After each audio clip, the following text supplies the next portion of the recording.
guys, minions, and welcome to unMadeGaming. We are here for the first episode of The Seekers. Yes, I know we're a little bit late, both a week and a few minutes. But that being said, we are here. We are down one player. They'll be back next week. They are on some kind of travel. And I'm interested to learn about the world that is definitely not Johnny's version of ripping off Horizon Zero Dawn. Should be super, super cool. That being said, let's start the season the wrong way by introducing Johnny first. Johnny, we have him here. We also have the missing material components. We have Sam the Wizened Fool back for the 11th time, and we have a brand new face to the show. We have Kai, aka Stonefly Kai on Twitter. That being said, guys, if you look in the donation section down below, you'll find nothing. There's no more donations. If you want to support the channel, go check us out on Patreon. That's the best way to do that. And for now, just sit back and enjoy the ride. Johnny, take us away to whatever this is going to be.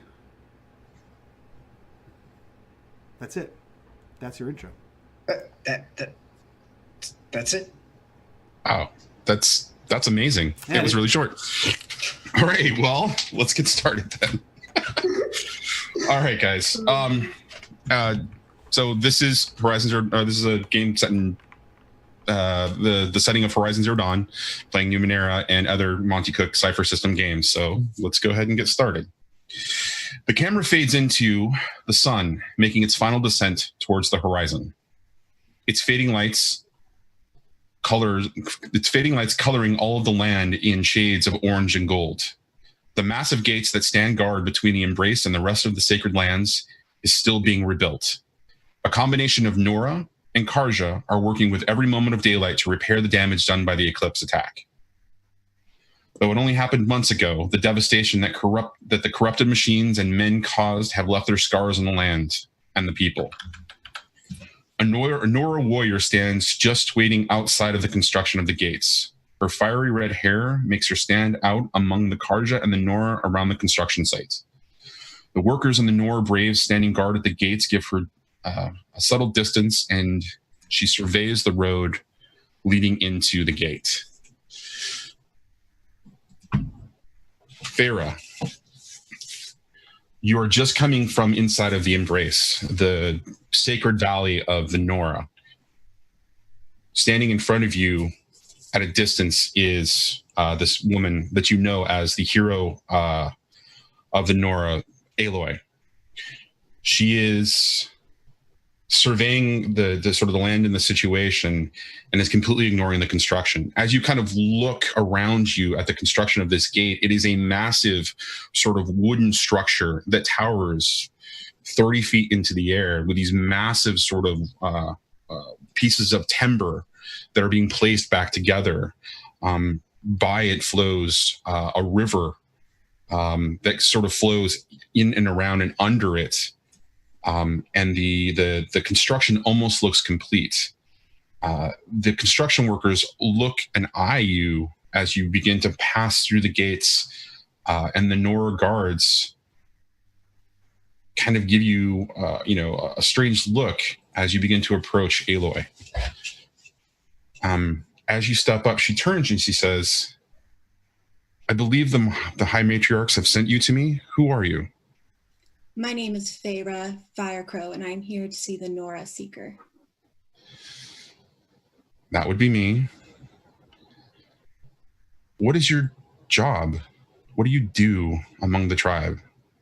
I'm a healer among the tribe, but I am currently trying to find a solution or some way to heal some sickness that has gone through the tribe.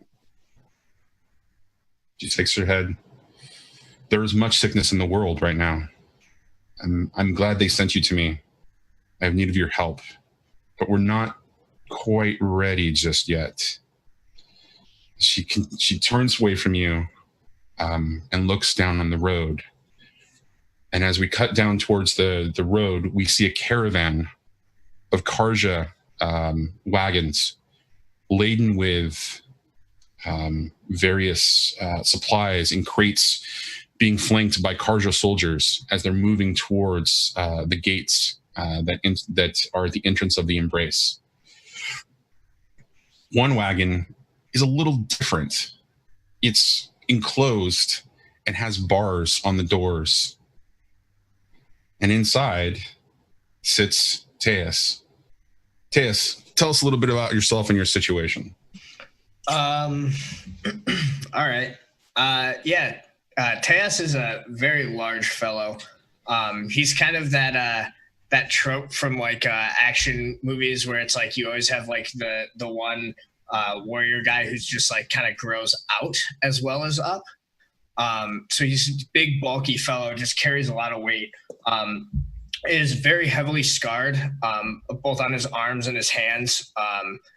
And he's locked up.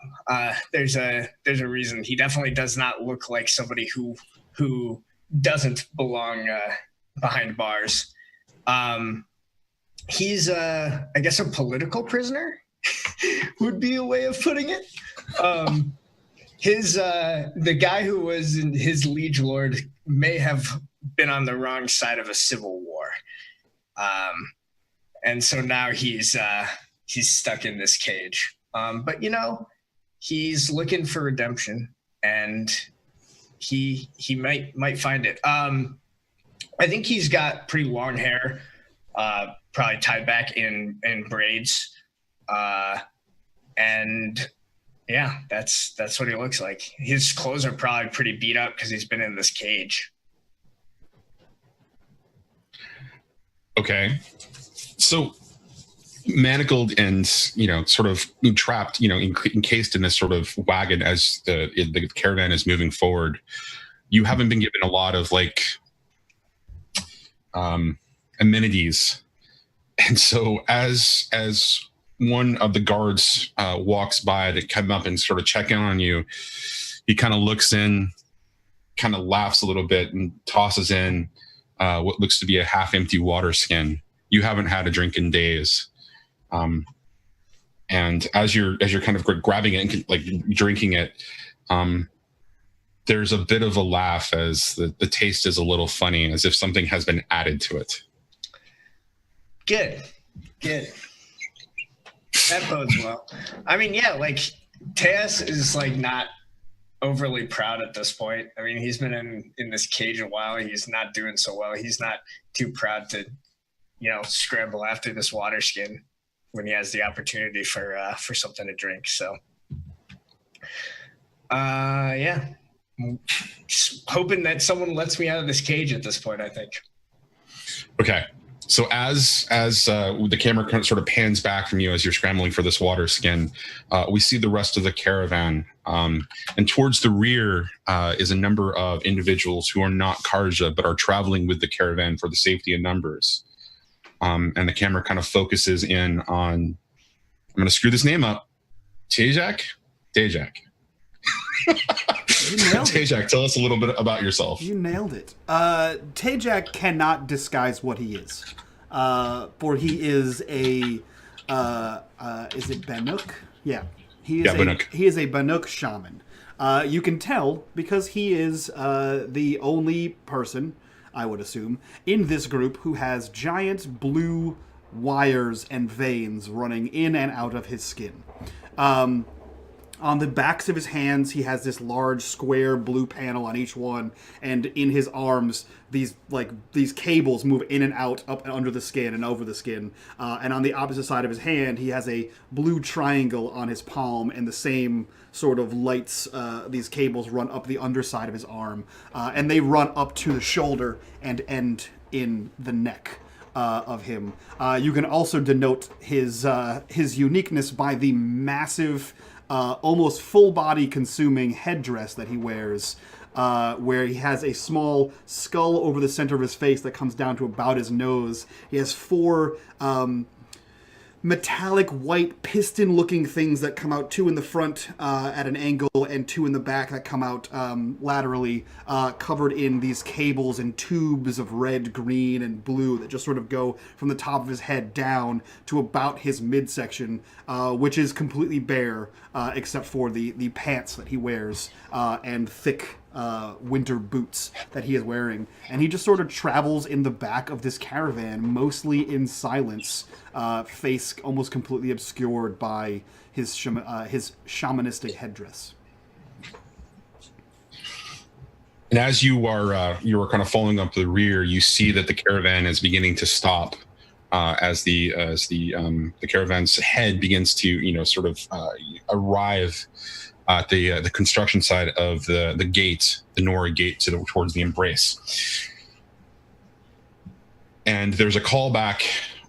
There's a yell that goes along the caravan looking for the caravan's leader, an Oseram by the name of Erend, and very much towards the back of the caravan where you, Jajak, are kind of like halting and just kind of assessing the situation.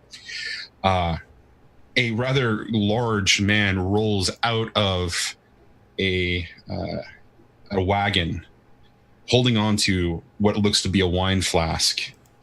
He is tall and gruff and dressed like a Karja vanguard, one of the elite guard to the Sun King.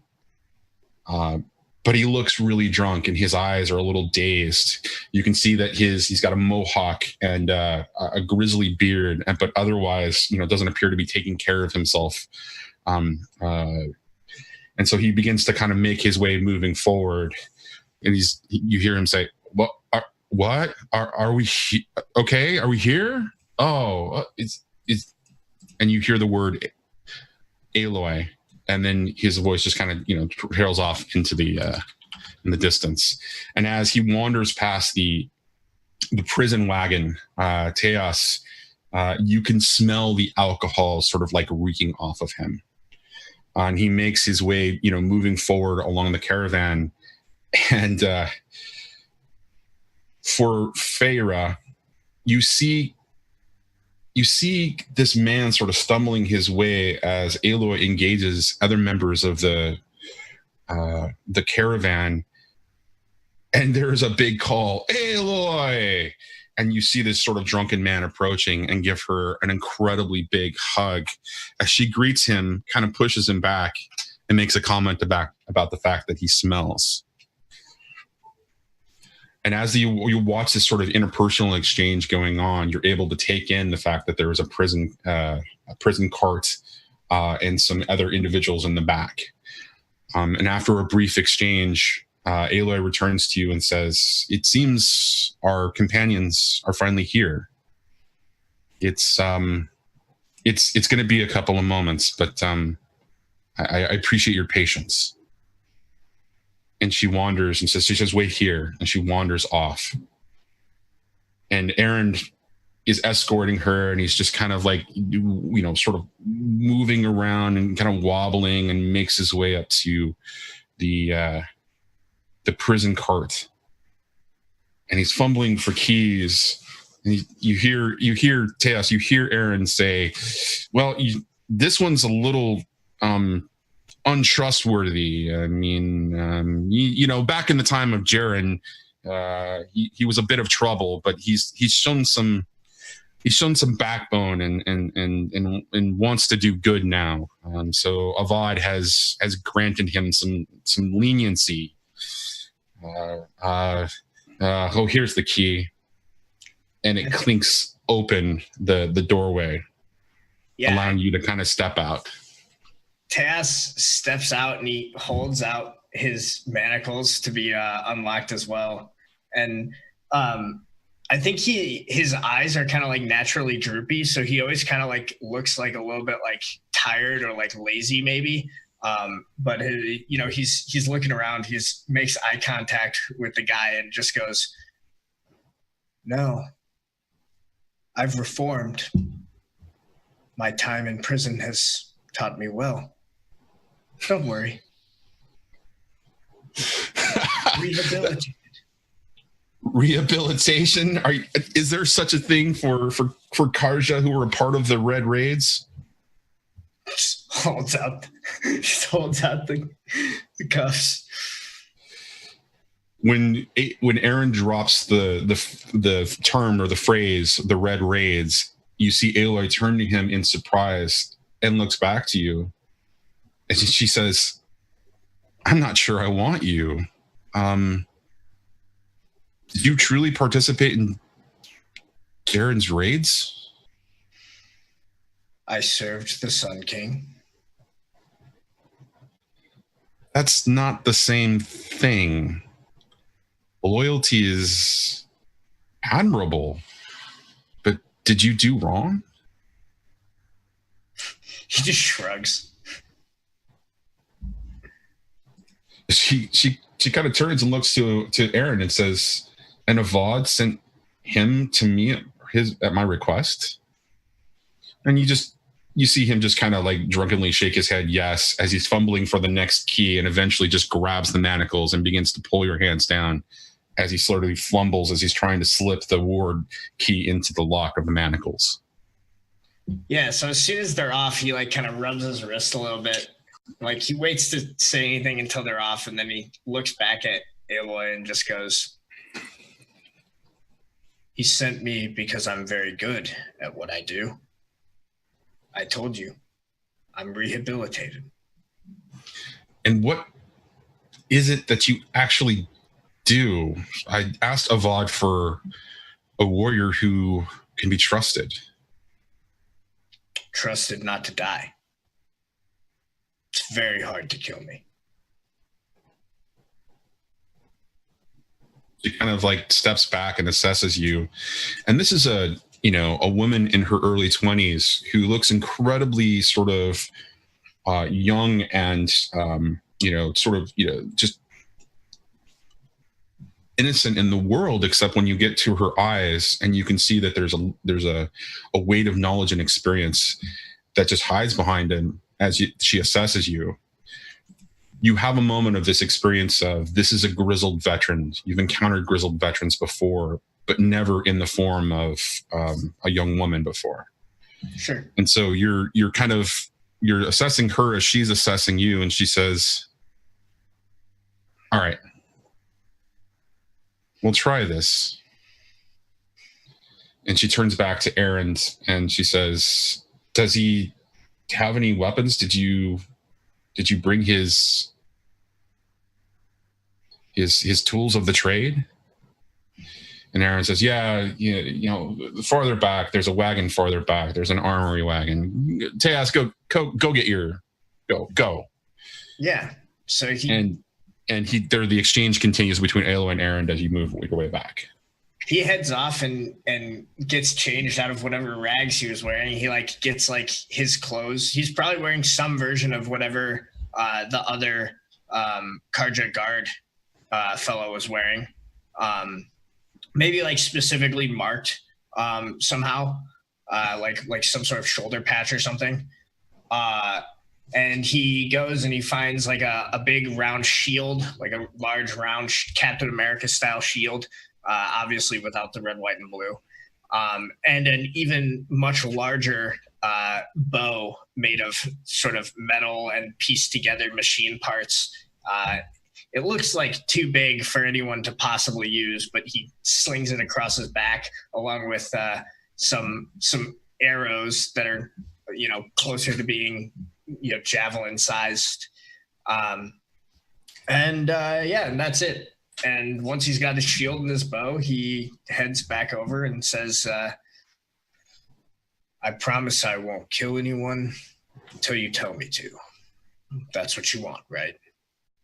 She kind of eyes you off to the side as the conversation, continues between her and Aaron. She kind of nods and she kind of points back up to the gate and says, "There's a young Nora warrior up that way. Join her, and I'll be right there." You got it. And the exchange continues as you make your way up. But just as you're kind of getting out of earshot, Aloy says to Aaron, "So there's two more I'm looking for. One would definitely stand out more than the other, especially for this caravan. Is there a Banuk outcast here with you?" And there's a brief exchange about that, and he kind of points towards the back of the caravan. And we're going to cut to Tejak experiencing seeing Aloy for the second time. Outcast is a strong term. But are you no longer a Banuk shaman? No, I still am. It was a minor disagreement, one I hope to fix. How are you intending to do that? And if I knew that, I wouldn't be here, would I?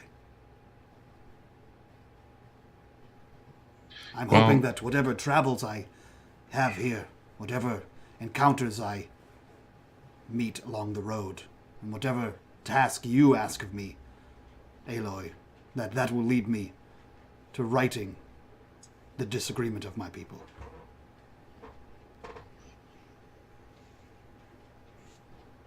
She shakes her head. She says, I wasn't sure about you. I'm going to be completely honest. I'm not sure that this all makes sense.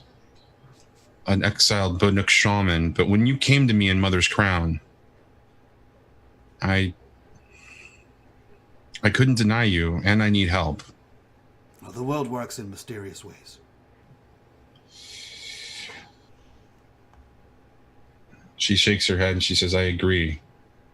And you have no idea what the world actually holds for us still. And you see a cloud of darkness sort of kind of pass across her face as if memory just kind of colors her for just a second. And she says, but we must get started. And she says, come with me. You'll meet your companions. And he says, I'm looking for one other, but I don't see him. And she's kind of looking through the caravan. She says, go ahead and join them at the head of the caravan. There is a grizzled Karja warrior up there, and a young Nora warrior as well. Go join them, and I will be right there. A Karja warrior? And he just sort of nods. You just see like the shake of all of the cabling on his head as he nods and just sort of trots his way up there. Okay. And so we're going to cut to you arriving where Freya, excuse me, and Tues are having their conversation, or they're standing just sort of either engaging. What are the two of you doing actually? Unless Freya is talking to Tues, he's just standing there quietly, just like a pile of weapons and man, just standing there, looking around. As you approach Feyre, you can see her. She has very, very dark black hair. She has just one strip of white that goes through her hair, and then her eyes are so light blue that you almost don't catch that they're even blue. They're almost white, and she's pretty short. She's about 5'4", and she wears furs. And has fur boots, but very, very simple clothing. And she has a few spears strapped to her back. And she is probably apt not to speak to you either, but she'll just curiosity will get the best of her, and she'll pretty much just stare at you, which, to the point of where it's uncomfortable kind of people staring at people. I think it's just very obvious that Tues is trying to ignore this person staring. By the time Tajak walks up. So it's like childlike amusement at seeing the Karja warrior and complete disinterest. Yeah, cool. So he walks up and he looks at the two of you and says, it appears as though we are to be allies.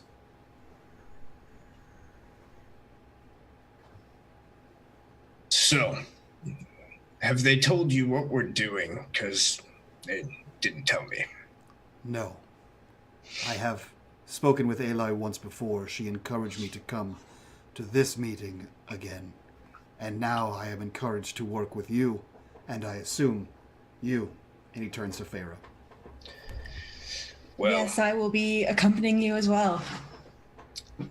That's excellent news. Honestly, things are looking up for me. I'm not in a cage anymore. Why were you caged? That is a pretty heavy philosophical question. I chose wrong when it came to who I listened to and whose orders I followed. Well, and no matter how good you are at your job, if you work for the wrong person, they throw you in a cage. I believe we are all locked in a cage in some way, but the best way to freedom from that cage is to listen to the machine song. I'm going to stop you right there, because that cage is not metaphorical, and it's much worse.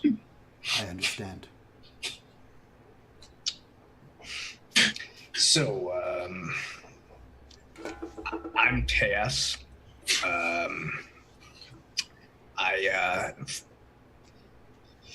I think I probably bungled this first meeting here, but it's nice to meet you both. It has I'm been an Feyre. experience. Farah, and you've got a whole thing going on. What's your name? My name is Tejak. I am a shaman of the Banuk. I have met members of the Banuk before, and none of them have. Hats. That's a hat? It isn't my head. You got a good point. He Okay. reaches up and grabs the pistons and sort of lifts it up, and you can see that it's just a regular human face underneath it. I feel like this is a lot like the moment where people realize that Toad's just wearing a hat. Yeah, it's like he doesn't have a mushroom for a head. It's just a hat.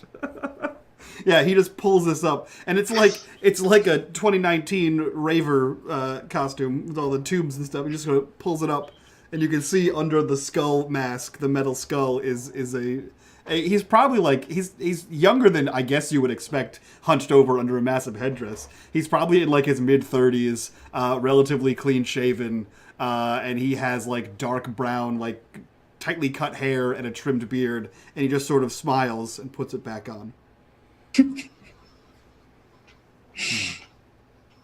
Yes, a hat. This is worn by the shamans of my people.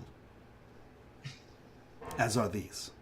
And he holds up the glowing blue arms, I guess. So as you all are having this exchange, you begin to see the preparations are being made for the caravan to begin moving into the embrace itself. And there are calls for the three of you to move to the side, along with some construction workers to move to the side and run from the gate. As this begins to happen, as your exchanges continue, you see that Aloy is slowly greeting various members of the caravan and making her way back towards you. She should be here shortly.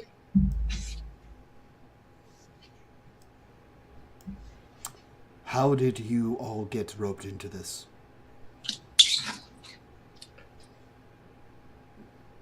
I thought that was a bit obvious. I mean, when someone brings you somewhere in a cage... I understand. Yes. Just turns to look at Thera. And you. The High Matriarchs asked me to meet the Nora Seeker here. I'm so sorry you ended up with me and him. Let's hope that I'm not sorry. Johnny, quick question. How intimate are the other tribes with specific tribes, hierarchies and politics? Depends on the tribes. Which tribes are you talking about? So she said the High Matriarch. Does that mean anything for the rest of us, right? Do we know that that's the highest echelon of their... You would... So the Nora are a matriarchy. Mm-hmm. And you would know that the High Matriarchs are a trio of three elderly women who are basically sort of the leaders of the tribe. So yes, you would be aware of that. Just as you would know that the Sun King Avad is sort of the the leader of the Sundom and the Karja. So, Okay. Be careful when it comes to listening to people in charge. If you're not in a cage before, might end up in one. I mean, this guy thinks everyone's in a cage, so I guess it doesn't really matter, but... A metaphorical cage.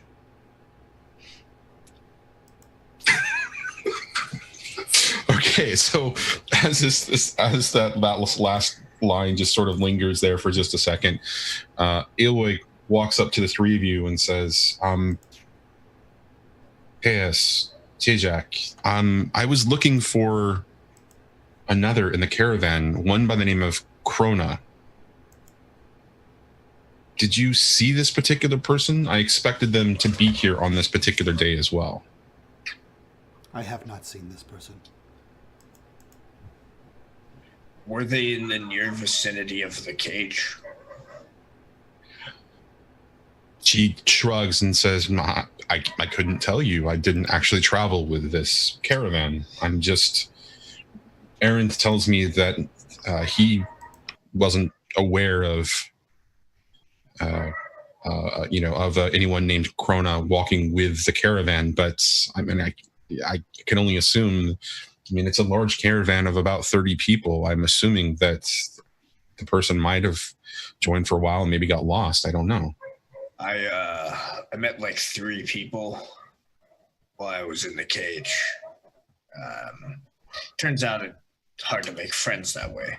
Farah, you see the... I have no idea who you're speaking of. As I would expect that you wouldn't. So, all right. As the caravan files inside, we'll follow along, and we will begin. I just want to say this to the three of you.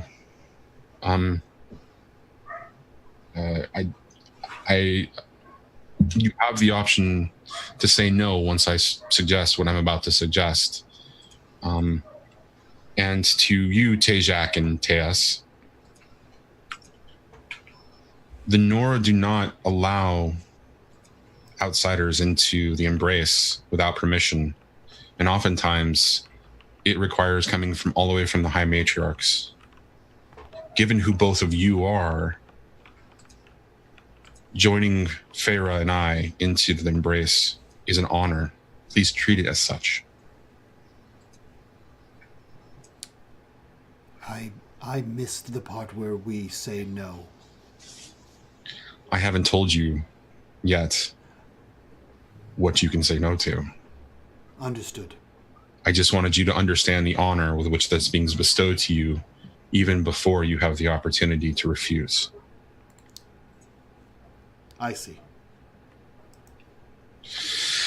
And as she's, finishing with this, and you say, I see the last of the caravan and the individuals who are, leading up, leading at the end of, at the end of the caravan, who you traveled with the Tejak, are making their way into into the embrace, beyond the gates. And you realize as you kind of look around at them, the rest of them were also Karja. You were the only Banuk as a part of the caravan. And in fact, there was no other Oseram besides Erend, who was a member of the Vanguard. And as you follow them along through the construction site that is the gates into the embrace itself, what you see before you as you step in is you see an incredibly beautiful valley that spans miles. So, far miles, across. But right in front of you, as you're kind of taking it all in, as you're taking the grandeur of these mountains, you see 2 things that are really striking to you.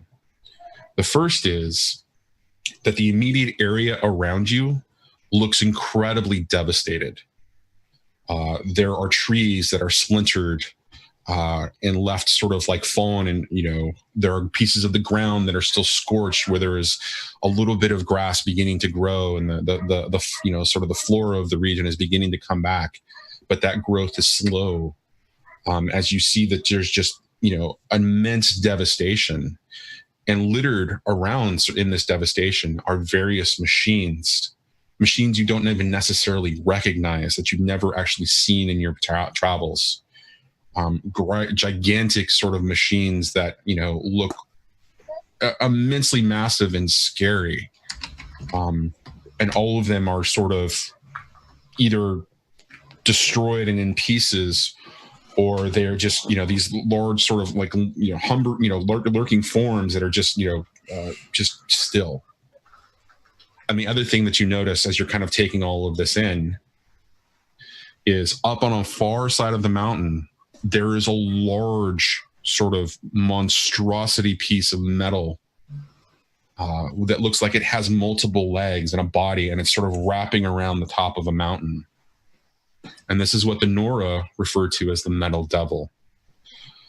Feyre, you have grown up in the shadow of this as being a part of the Nora, so you know exactly, what the mythology is behind this. That this is the metal devil that All-Mother beat, during one of the final conflicts between the minions of the minions of metal and essentially All-Mother and her power. For Tejak, what you realize is that's an immense sort of just gigantic machine that is just sort of, wrapping itself around this mountain and looks completely still otherwise. And as the four of you kind of step in through this, and she says, the invasion of the sacred lands and the embrace, and the invasion of the Sundom by the eclipse devastated both tribes.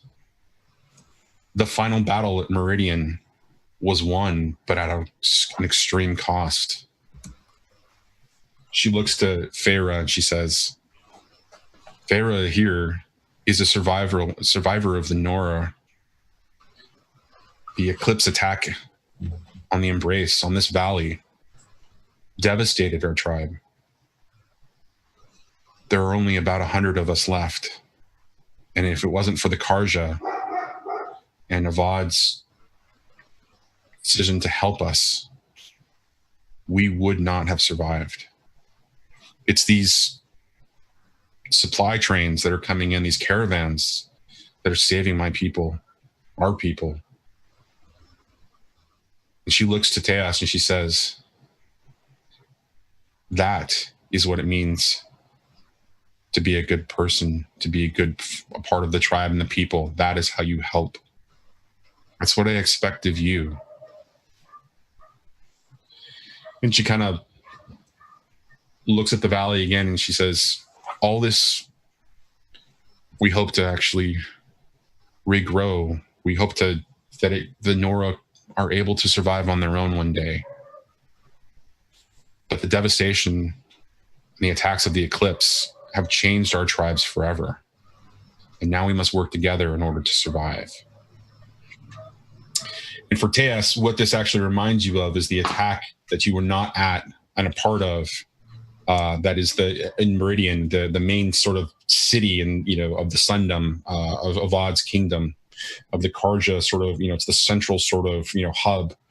And it is a gigantic city in comparison to the small village settlements that you saw between the, Meridian and coming all the way to the Embrace. But you saw the devastation at Meridian as you were there helping to work off part of your pardon as Avad was beginning to trust you. And she kind of looks around and she says, this will happen, but it is my choice to try to aid it along in a different way. I've been given permission by the High Matriarchs and Avad, the Sun King, to bring a group together to help me figure out what I can do, what we can do to help restore the world in some way. The the machines that are corrupted, they still are out there in the world, and we need to find better ways to fight them. We need to find better ways to help restore the land and live at peace with the machines that are doing their job to help us. And when she says that, for the first time, you all are learning something that is, to the Nora would be considered blasphemy, to the Karja would be considered irony, and to the Banuk would be considered something that has long been suspected as a part of the shaman tradition, that man and machine are actually one, and they are required, the symbiosis, the balance between them. And she says, I need you to step out of the old ways and help me build new ones. It's going to require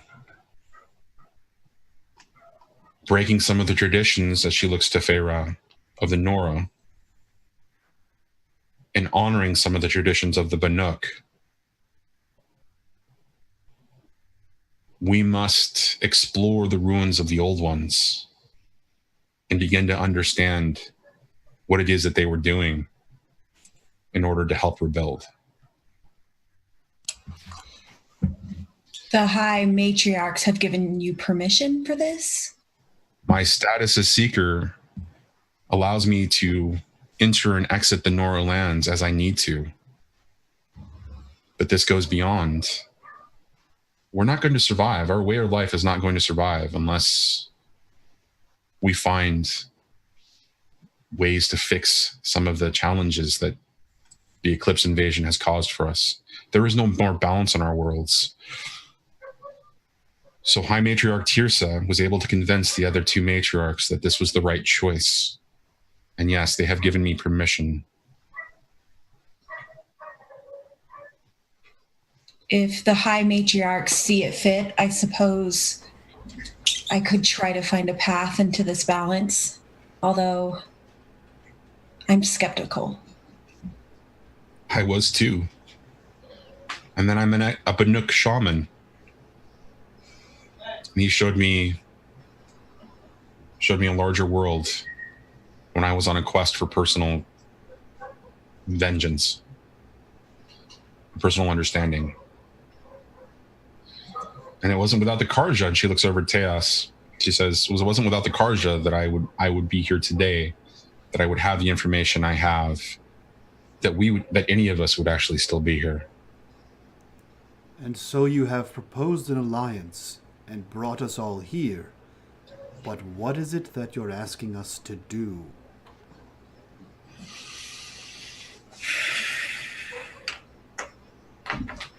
Need you to She looks hesitant, and she looks over to Feyre briefly, and you can see that there's a certain amount of pity on her face, or slight embarrassment, and she says, I need you to embrace the old ones and their knowledge and help me build a larger world.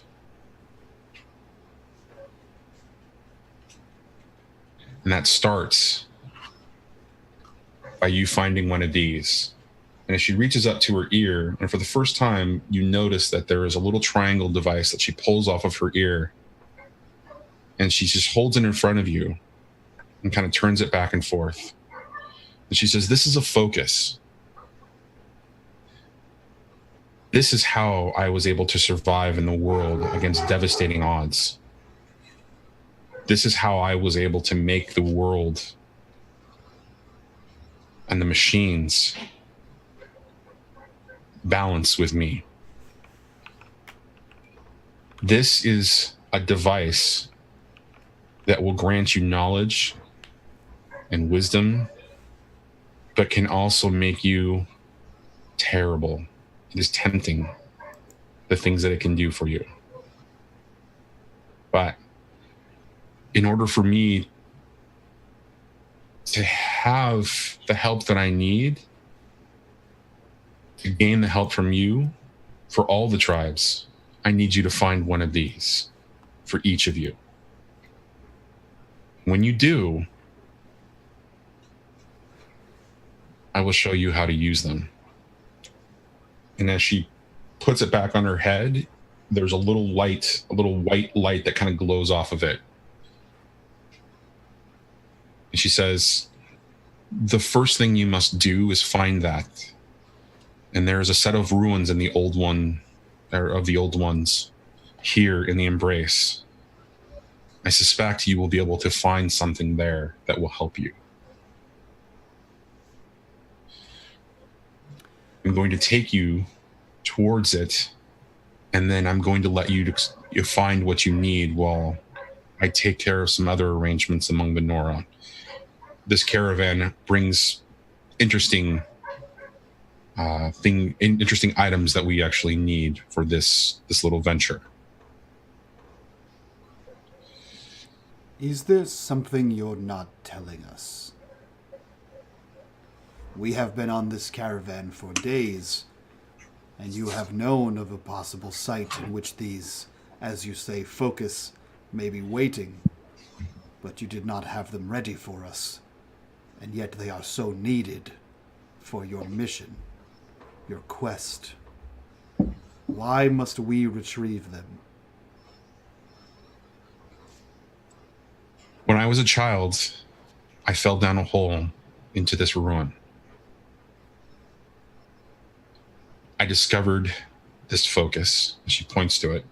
She says, and it showed me a larger world. The legends of the Banuk, the blue light. This will show you that larger world. And as she kind of turns her head to the side, she says, this is a path of knowledge. It must be traveled. I will not just hand you that. You will have to earn it. It will be perilous, and you will learn things that will change you forever. But with your help, we will serve all of our tribes, regardless of whether they want it or not. I understand.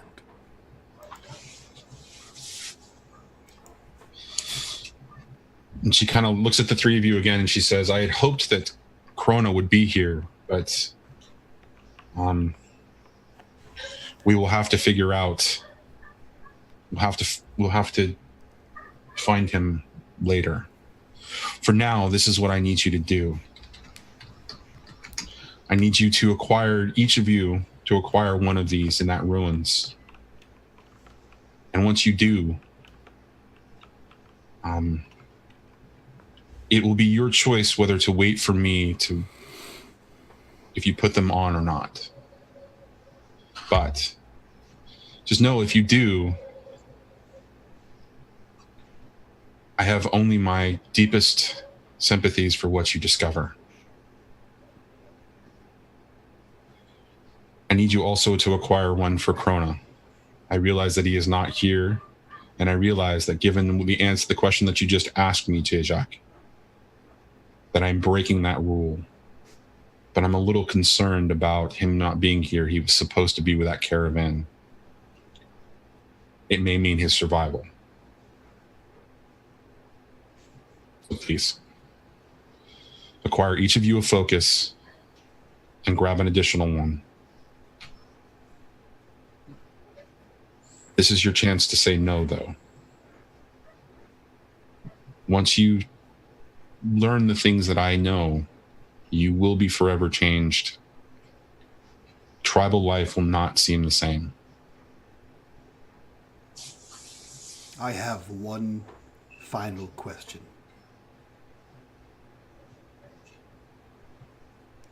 What if I place 2 on? I'm sorry, I don't understand. If we find a trove of focus, what if I place 2 on?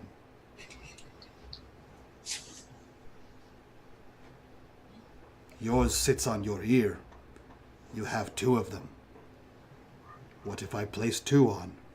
And he motions towards the headdress. I think that might be why they sent him. She kind of looks at you strangely. She says, "Do you already have one?" No. If we're going to find 4, and you found 1, who says there's only 5 in this ruin? Perhaps there are more. If we find 8, or 9, or 15, what happens if we wear 2? I don't know. You might just be the one to find out for us. I may, Teus. I may. Aloy looks over to Teos and she says, "This is actually probably very true." And she looks back to Shajak and she says, "Part of what I'm looking to find out is ways to control the things that you are about to see, to gain a better understanding, to help shepherd a larger world." And she kind of looks down and she says, "Otherwise, I don't know if we're going to survive." Does that answer your question? It does. Not everyone that hears the song of the machine can understand its beauty.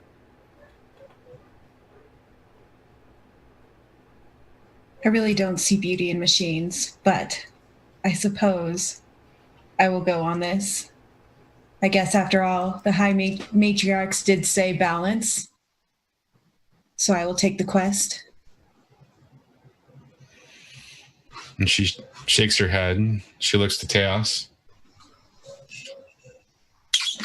You asked why they would have sent me. Well, it makes sense now. Want someone to catch monsters.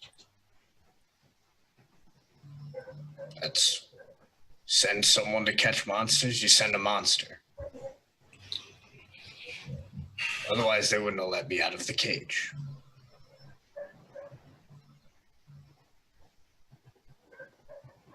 She shakes her head. She says,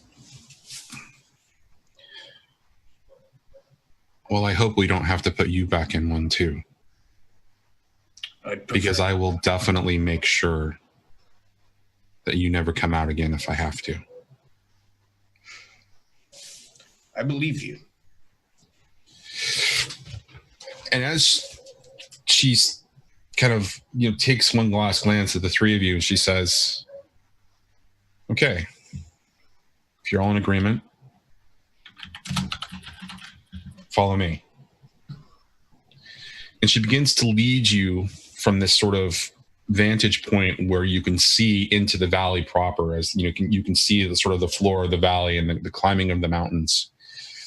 And she points in a particular direction on the other side of the valley. And she says, "We're going to find our way over that direction.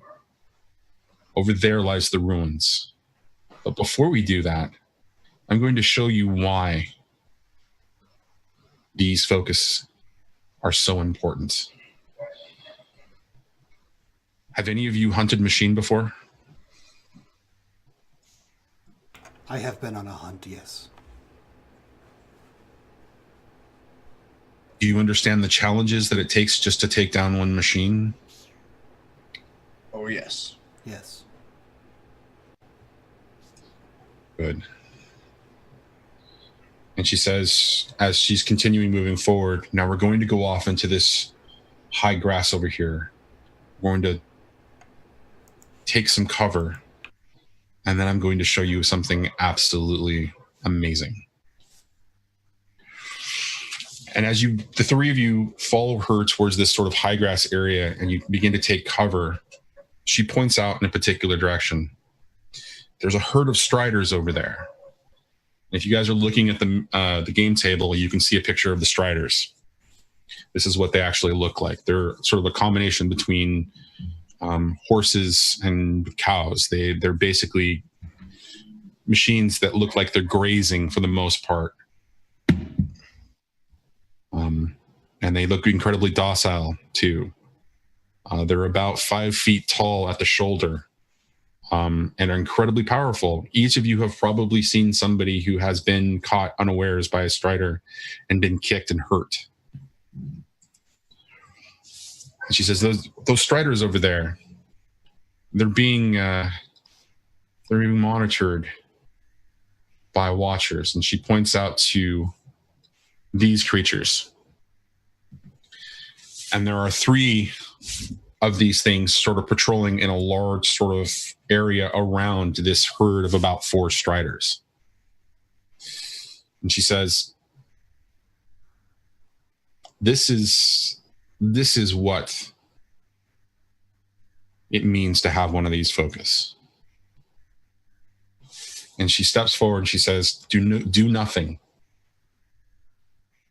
Do nothing at all. And she steps up, moves forward, and steps out into a clearing. And as she does, she pulls 3 arrows and plants them into the ground for her easily to be able to grab at a distance. She then pulls her spear off of her back of her, on her back, and just puts it sort of next to her. Grabs the first arrow, pulls it from the ground, holds it, and as she does that, you see that she takes an extra long time to kind of focus. And Feyre, for somebody who has been trained in Nora hunting skills, you were taught to do this from a young child. Every child is taught the skills of hunting and gathering, the use of the bow, the use of the spear. She's spending a really long time doing all of this. And as she finally lets go of the arrow, the first one just, streaks across. And as it hits the first watcher, the entire body of this thing immediately erupts in an electrical current as it's just kind of like struggling there, sort of shocked. The other 2 watchers immediately turn and look at her and start to call at first. And the striders immediately move towards, off in the distance away from where she is. Once the striders have, started to charge in a different direction, the two watchers that are not being shocked right now immediately begin to charge. And as she does, as they do this, she pulls out a different arrow from a different quiver that she has on her back, pulls the bowstring, lets loose the arrow, and immediately the arrow shoots right into the eye of this watcher, and it just crumbles and falls and tumbles to the ground, just dormant there, completely taken out very quickly. For the 3 of you, you've never seen anybody truly hunt with this ease and take on this many machines at once alone. And as the second one continues to approach, it kind of rears up as it notices the first one that has gone down and begins to fire something at Aloy from its eye. And she rolls, turns, takes the shot again with the second arrow. It lands right into its eye and immediately just sort of crumples and falls. And by this time, the third one is shock of the third one that's like coursing across its body, just begins to bolt towards Aloy, but she can't get the range quite right. And so immediately she drops her bow, grabs for her spear, runs towards it, and as it makes a jump towards her, she drops to the ground, slides, sticks her shaft of the spear up into this watcher, and then carries it with its momentum as it crumples to the ground. The 3 of you have never seen a sight like this before. No single warrior in any tribe has ever displayed this level of skill when it comes to hunting, let alone taking out 3 machines with this much ease. And so as the 3 machines are sort of there crumpling, she kind of stands up again from where she had landed and slid, grabbing her spear and just beginning to slowly walk back, she places it back onto into the holder on her back, and she says, well, that is just a small taste of what a focus can do. Any questions?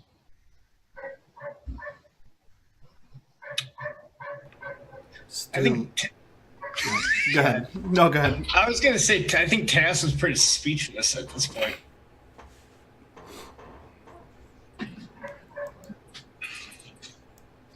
Tejas is speechless. Does Tajak want to say anything, or does Feyre want to say anything? Yeah, he just looks and says, I'm still curious about wearing two.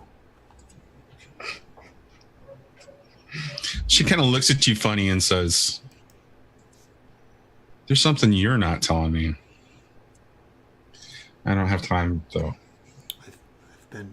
I've been pretty forward about it. And so she recovers the last 2 arrows, and you can see that these arrows that she had placed in the ground were actually different than the arrows that she shot to take the eyes out of these watchers.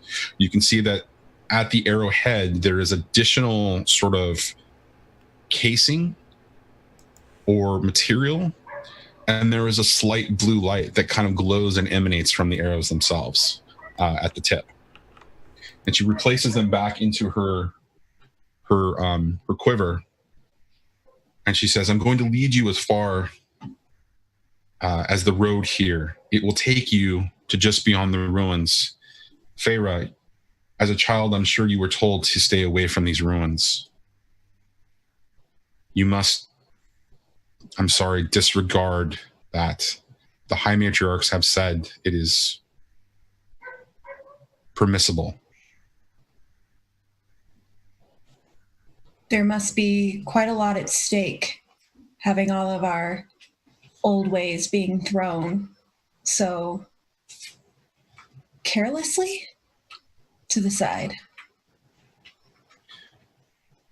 There is much care given. I promise, if you're following this path, all will be explained. And until that time, you have to trust. You have to trust me. I have faith after seeing how the focus works. And so as the 3 of you are having this conversation, off in the distance, you can actually see the herd of 4 striders continuing to mill about and do their thing. As you make your way across this particular field, sort of avoiding them, she says, Feyre, this is the path. They'll take you to the ruins. Go down into the depths, go into the ruins, find yourself a focus, and then meet me back at the gates. By that time, I should have what I need and maybe have information about where Krona is. Can you do that? Yes, I can do this. Thank you. And she looks to Tajak and Tejas and she says, she is your guide here. Treat her with respect or you will answer to me.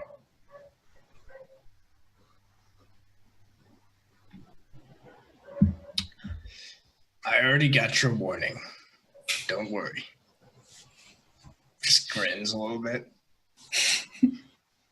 And she replaces her bow over her shoulder so that it's laying across her body.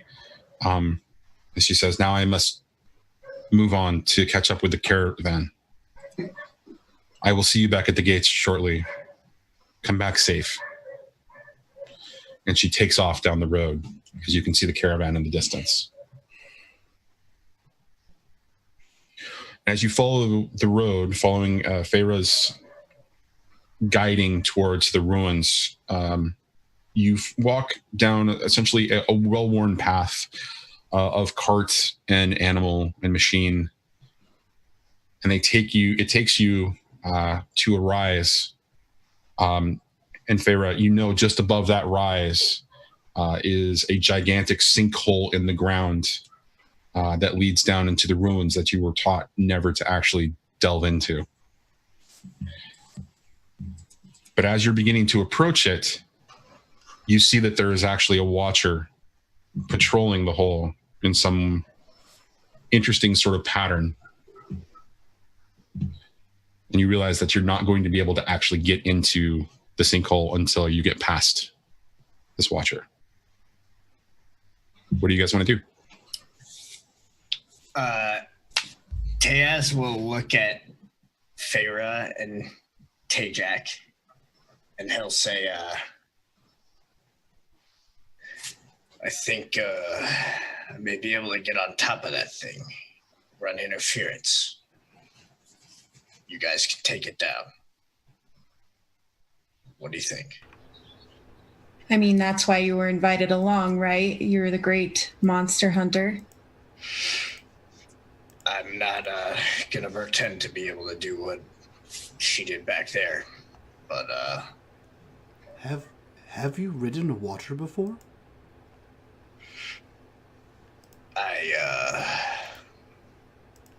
Yeah. Really? Like I said, I can't just do what she did, but with some help, I mean, I can slow it down. An impressive feat nonetheless. I think your stories are as impressive as your size, though. Is there a truth to all of these? His size is the truth. His stories must be. Yeah, I think he'll just start like walking over Tess. He's gonna, I think, set down his bow and loosen the shield a little bit on his back. And you said there's like kind of like some like crags and rocks around, right? Yeah, there's definitely places where you could take cover. There's also some more high grass around the situation. Is there anywhere where I could like get up, like climb up so that I'm dropping down on this thing? Yes, but it's going to require, some sort of a sneak roll from you of some kind. Okay. Yeah, I can try to do that. He's gonna like try to like clamber and like kind of climb around up onto the rocks, and like get into a position where he can like drop down on this thing from above. Okay. So yeah, rolling. What is that? Is that going to be a speed roll, or is that what? I mean, how are we framing that here? Probably speed. I can't really. I would think maybe it would be might if like the stealth aspect weren't in there, because like it definitely takes some strength to like climb up rocks, but probably speed would be closest. Does that sound about right to you, Mike? So yes. So normally, sorry, I thought you had that one. So normally, yeah. So normally, you kind of just say the difficulty of the roll, right? So like this is going to be like a difficulty whatever thing, and if he can paint it in a way that's going to be speed or might or whatever, right? It kind of goes that way. Usually you have an idea in mind. Like sneak is usually like a speed thing, right? Because you're kind of crouching. You're not like forcing your way into stealth, or you're not thinking your way into stealth. Although you could do both of those. So like 90% of the time it's going to be a speed test, unless Sam can come up with some kind of clever nonsense that makes it not a speed test, right? So we're talking about Sam here, so I'm expecting clever nonsense shortly. Yeah. But for this particular thing, I'm only going to have you deal with the difficulty level of it being the level of the actual creature itself, which makes it a level 3. So it's going to be your difficulty is going to be 9 on this. Okay. And then I have the climbing skill, trained in climbing. Okay. So that lowers it, right? Yeah, so the way it works, if you look on your character sheet, because it's a fun new character sheet, if you look on the left-hand side where it says skills, you should have climbing down there somewhere. Yep. If you click on the dice next to climbing, a window will pop up. A window will pop up and ask you what the difficulty is. So you put whatever Johnny says, so difficulty 3. And then if you have more things you can add to that, you can lower it down further. So yeah, it'd be difficulty 3 for you. Success! Hell yeah. All right, so narrate for me as you surprise the shit out of this thing, and I'm assuming jump on top of it, right? Yeah. So Taz like starts climbing and clambering on the rocks. And he's like surprisingly dexterous and surprisingly good at this. And then he's hanging above this creature, and at the last second, he drops down on top of it. And I think maybe like in this moment, all of like the scars on his hands and arms start to like make a little bit more sense as he like lands onto this thing and just like grips onto two like outcropping pieces of metal with his hands, like heedless of anything that might cut or batter or scrape at him. It seems almost like he is getting ready to try to just rip this thing apart with his bare hands somehow. It maybe doesn't really seem like he has much of a plan, but he's on it. Okay. So with that, what I'm going to do is I'm going to give you an ability to actually attack this thing, or I'm going to give you an opportunity to attack this thing, and then we will do initiative. Sweet. If something continues. If I succeed on this attack, I'll narrate it out. Otherwise, I'm just going to leave it at that because I think it's hilarious for Feyre and Tajak to just be like, so, what's he's just gonna... What's he got going on here? All right, cool. Let's see how this goes. So difficulty is still 3, I'm guessing, right? The difficulty is still 3, yes. Okay. Let me make sure I'm rolling with might this time. No, you can roll with your intelligence. It's okay, man. I know it's low. Good on that. Effort to no. Okay. Sweet. So I succeed. And I do 6 damage plus 2, I guess, for special. Plus 2 for special, right? Oh, because I rolled really well. That makes sense. All right, yeah. So here's what this kind of looks like. So he lands on top of this thing, and like sort of the pistons and like the different like mechanical pieces in its neck like move as it like tries to like swivel around. And there's this like moment where like you just see like the tendons just like straining as Taz like fights against this thing, and it's like absolutely certain that he is not going to be able to do anything against the motors and servos of this machine.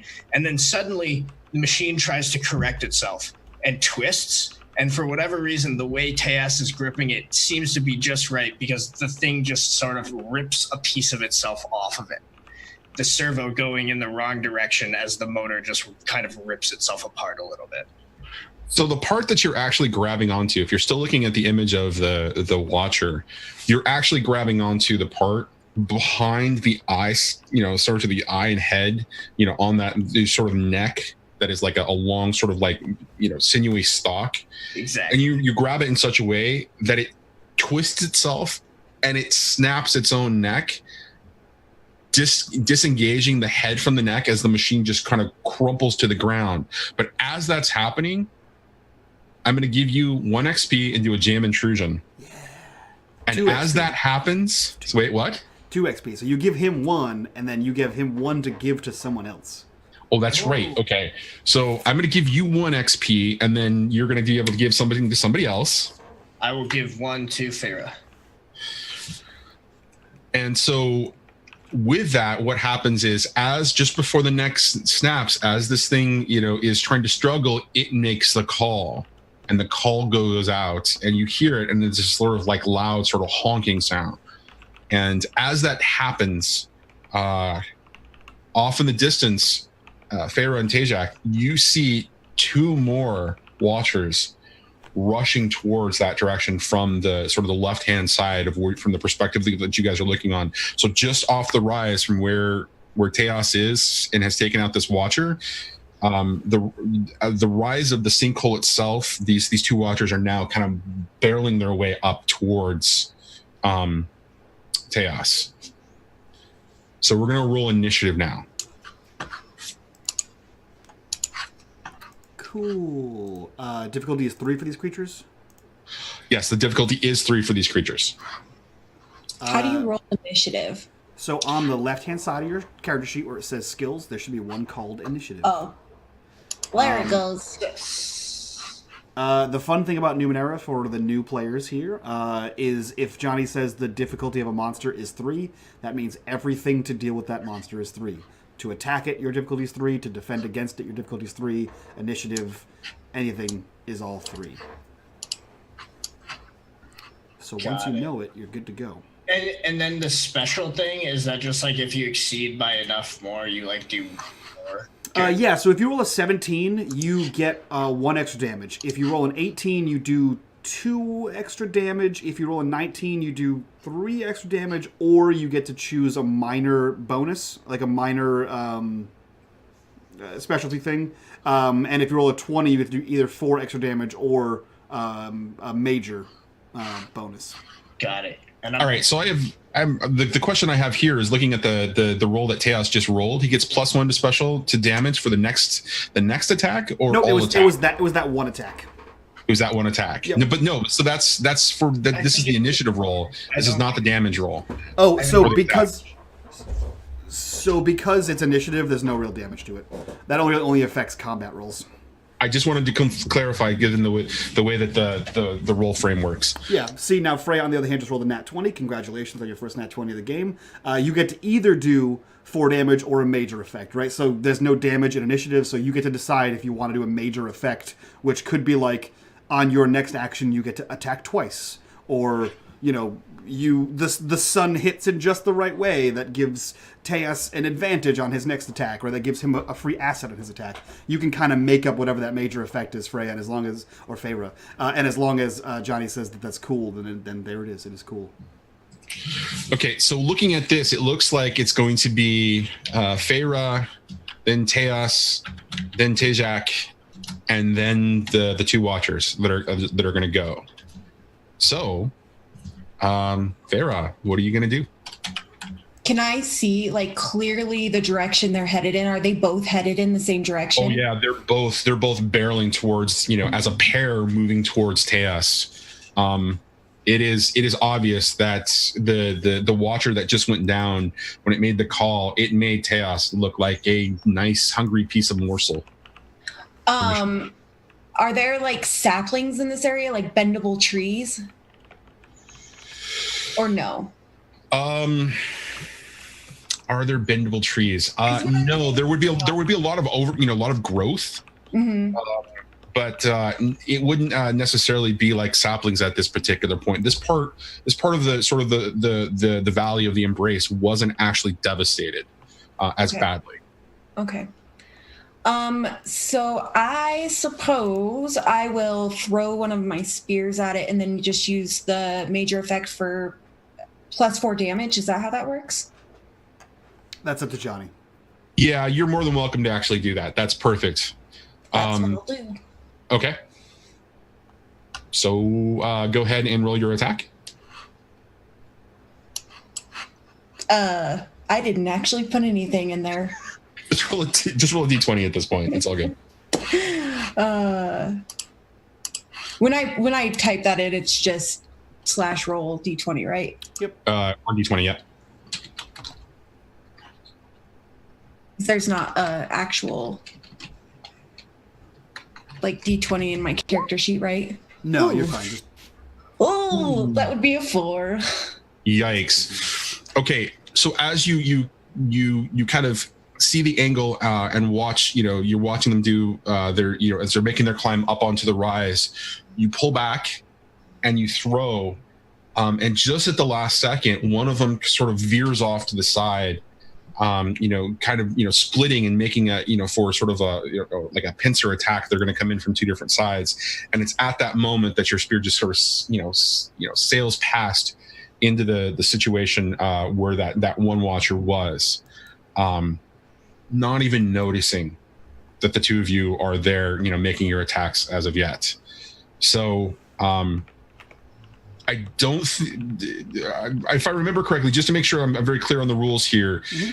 She got the attack action, and then she can take another action, and that's it for the rounds. It's like a minor action, right? So there's like action, then there's, I forget what the heck they call it, and then like your maneuver, right? So your maneuver can be to move or to stay where you are. And then like your minor action could be like picking something up off the ground, right? Like so there's obviously nothing to take as a minor action currently in this scenario, but you can move closer if you'd like, or grab your next spear out and get ready to throw that one too. I think I will take a step behind you. Nice. Perfect. Nice. Hide behind that headdress. Yeah. Yeah. Okay, so Feyre, as you kind of step behind, the camera sort of cuts to Tues, as you've basically just got this thing, you've kind of wrenched it apart, and you're just kind of picking yourself back up as there are these two watchers that are beginning to kind of move in on you and coming at you from two different directions. What are you doing? Oh man. This is not great. Oh, you'll be fine. You're fine. It's all good. You're fine. You're fine. Wait, so remind me, are these the horse-looking ones, or are these the eyeball ones again? They're the raptors. These are the eyeball. The raptors. These are correct. All right. I guess for what I'm gonna try to do here, he's gonna try to like basically choose one. So he kind of like slings his shield off of his back and charges towards one of them. And he is going to try to make an attack on this one, and hopefully he can at least get rid of one of these things before they pincer move him. Okay. Make him into paste. Let's see here. Come on. Boom! All right. Nice. So, dude, is that enough to kill this? I mean, it's got to be, because it's more damage than the last time. So, well, it's either that or you can choose a minor effect, and for the minor effect, you could do something like maybe put yourself in a place where the other attacking watcher, you put yourself at an advantage where it's not going to be able to attack you as easily. So go ahead, Mike. You real quick. So this is a brand new character sheet, so I just want to make sure this is functioning the proper way. What is your fists for a weapon? Is it a medium weapon? My fists are a medium weapon that I do 2 extra damage with, +1 for any attack that I deal in melee. So my total damage for my fists is supposed to be 7. Okay, I wanted to make sure they weren't medium and it was already accounting for the +3. So if you do +3 damage to this, that would be 10 damage, not 7. Yeah, right. Okay. I do 7 base damage when I hit. I just wanted to make sure that was correct on your sheet and it wasn't the new sheet auto-calculating the +3 from the crit. Okay. No. Whoa. That's what the hell? Why? I mean, looking at the calculation on it, it's timesing the +3 damage by 0 for whatever reason. That's really interesting. It's taking into account for effort, and that shouldn't actually be a thing going on there. No, it's 0 effort. So 0 times 3. If you apply effort to an attack, you do extra damage on top of that. Right, but because you got the special, shouldn't it be calculating the extra damage into there anyways? No, it's not, because you have a choice. You can either do the +3 or the minor effect. Okay, fair enough. So here's what I'm going to do, with permission, is basically if I'm not going to be able to kill one of these things, what I would potentially like to do is essentially, as this thing is running, Taz like jumps up and grabs the right place, like in this swinging motion, and ends up like levering and causing the leg to come off. Okay, let me stop you there and say 7 damage is definitely enough to take this thing out. Okay. All right. So you can either choose to do additional damage to it, which is a silly idea, or use the minor effect, which I'm going to suggest that you do. Okay, so then in that case, so the maneuver looks like much the same. Is like as this thing is running, Taz like kind of jumps up and like grabs at one of the parts of the leg in a way so that it kind of rips off its own leg as it's running. And then the minor effect, what I essentially want to happen is this thing like goes spinning as it falls, and it's going to kind of trip up the other one. Is that okay? That seem reasonable as a minor effect? Absolutely. So as you kind of grab it and the thing just sort of falls and it's spinning as it dies, the other one had so much momentum coming, you angle it out of the way, it trips up on the other on the watcher's body. This third one sort of trips up, and just kind of, stumbles and begins to tumble towards Tajak and Feyre.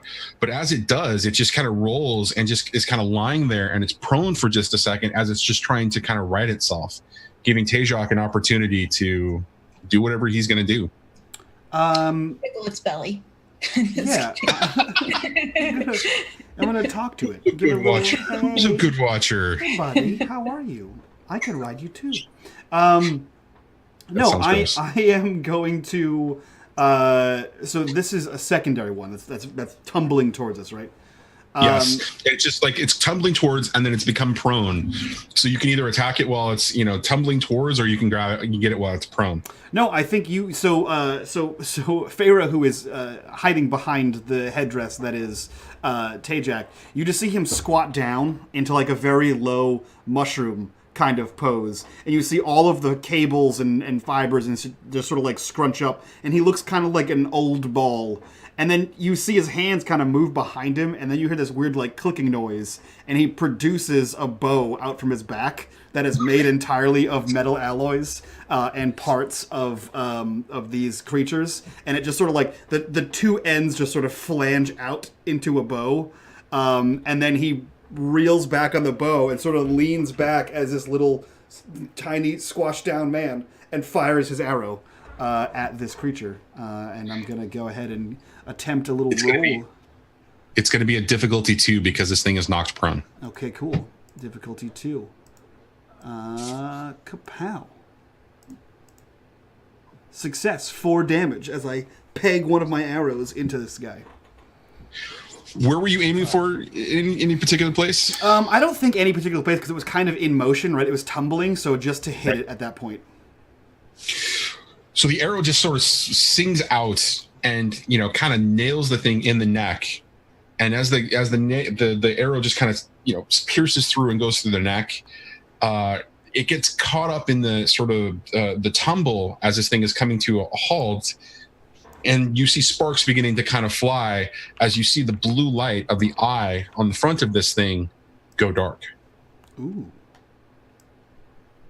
And we're out of initiative. Wasn't there a third one? That was the third one. I killed one of them. I killed 2 of them. One before initiative, one in my first attack. And then you killed right. Oh. I didn't realize you were just a rodeo clown jumping from tiny raptor to tiny raptor. So yeah, Teas comes back over.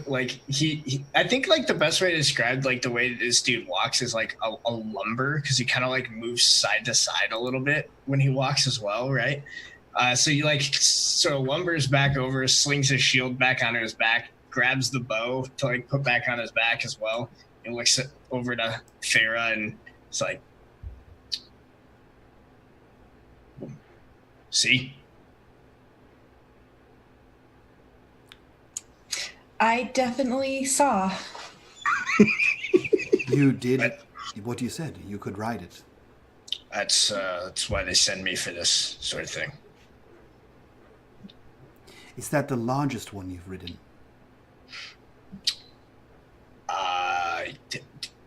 Honestly, I've never tried to do 2 at once. I thought I was going to die, to be realistic with you. I understand. And he clicks his bow back down. Folds it back behind him. Was that your first time fighting these things, or you don't go in this place, right? Me? Feyre? Oh. I tripped when I was throwing my spear. Look, I'm sure you'll get them next time, but have you been in this place? Yes. Well, no, I haven't been here. The High Matriarch always told us to stay away. Got it. All right. Well, I guess we got to push forward. If you don't mind, I'm going to pay respects.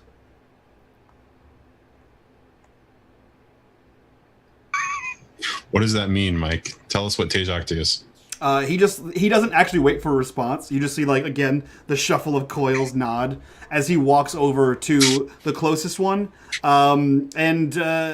Johnny, I'm going to see you. I mean, if you follow close to him, right? He's going to be muttering something about the song and the blue light and all that thing. But what I'm also doing, as is customary for the Banuk shamanism, is when a hunter gets the kill, it is customary to then give the kill to the shaman, as the shamans are more proficient at producing parts from them.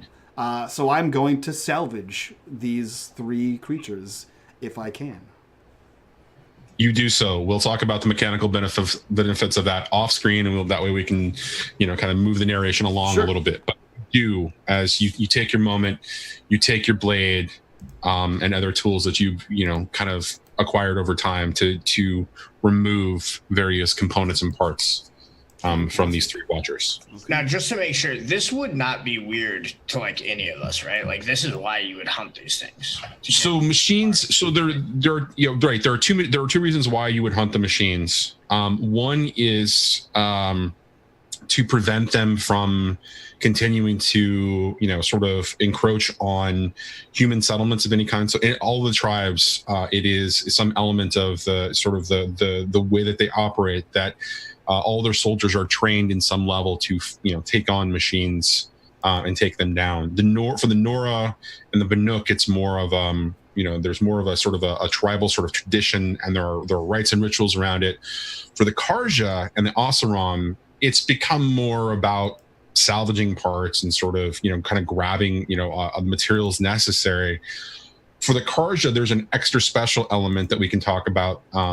At some point, which is that there is the hunting lodge, which actually, for any of the tribes, they see machines also as a sport to prove yourself on, to take trophies, that kind of a thing. So there is an element of that, and that is a Karja tradition dating back as far as the Karja have been in Meridian. So, gotcha.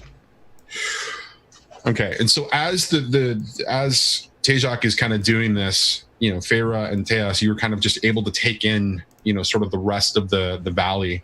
And you can see various, groups of machines, kind of like loitering around, across the valley.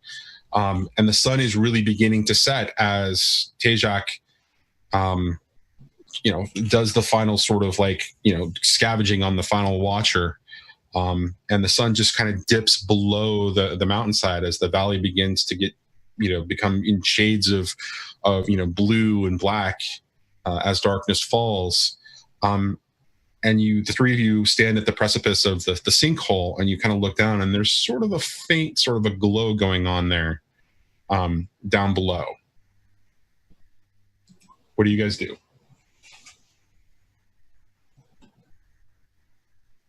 I am hesitant to head further into danger in the dark, in the night. Okay. It seemed the Seeker wanted us to get this done with some urgency. Yes. What is the issue?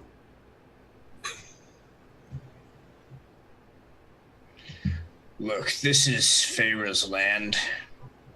She says we shouldn't go at night. I'm willing to trust her. Is it a fear of the dark that prevents you from pursuing what we need? I have no idea what's down there. It's the unknown. It is the unknown that you fear. Then let the known guide your way. And I reach into the folds of the pants that I'm wearing, and I pull out this large blue crystal, like the size of a baseball, and I just sort of hold it up, and nice. I let it go, and it just floats there as I'm using one of my esoteries. But I'm using my oddity, and my oddity is a blue crystal that glows like a candle. And so it just boom glows there and just hovers in the air, and I just sort of will it to move. Will this suffice to light your way? Yes, it will light the way. I'm curious how many things you have inside that robe. You would be interested to know that it is not in fact a robe. It's a hat. And he lifts it up again, and you see that he is completely shirtless. There's just like a few paint markings, and as he lifts it up, you can see that more of the blue cables kind of go across his sternum, and then he puts the hat back on. Well, I guess the hat stores a lot of your things. I guess we can continue on following your orb. Excellent hat. The best part, and I can't wait to find a ridiculous time to use it, is my other oddity is a chair that can be stored in an extra dimensional space when not being used. Which means I just have a temporal chair that I just summon from the ether and sit down. It's gonna be so good. It's like a camping chair that just folds out. So we gotta like climb down, it sounds like. Yes. So you with the as the valley begins to get dark and the blue glow begins to emanate, there is an unearthly sort of like strangeness to this blue glow. And for Feyre and Tues, this is very similar to the glow that comes from machines. The lights on the Watcher's Eye, the various lights that sort of play along the body of other creatures and the conduits. This is the blue light that the Banuk talk about, but for Tejak, he's harnessed this into what's essentially what looks to be like a blue crystal as it floats. And as that light sort of, kind of emanates around and dances down, you're able to see into the sinkhole, and it appears to be like there's a way to climb down the 15 or so feet down into the sort of the floor. Johnny, I don't actually know. Did the blue lights that are running through the shamans of Banuk, do they glow? In the game, they don't necessarily have a very strong glow, but yes, they do have some sort of emanation. Okay. However, it's not enough to like light your way. I'm actually okay with them having some sort of element of that's stronger in our setting, because it adds a little bit of mysticism and sort of makes Tejak and any Banuk shaman a little bit more interesting. So I'm good with it. I like it being like you're wearing like neon shoelaces and you walk into a black light. That's what it looks like. So everyone else is dark and you just see like boom, boom, boom, boom, lights on this person. Mm-hmm. Perfect. Basically. So do you guys head in? Yeah, I think Tues will like offer to like climb down first and like make sure that if anyone falls, they're not falling all the way to the ground. But other than that, just go. Okay. I appreciate that. So as you climb down into the sinkhole, you see a vast cavern filled with plant overgrowth and a small stream trickling into a pool. Just beyond the pool looks to be a platform made of metal. It's a piece of construction of the old ones. As you make your way onto the platform, you can see more of the interior of the structure. It is overgrown with more plants and solidified earth. Stalactites can be found around the room, seemingly growing out of the old ones' machines.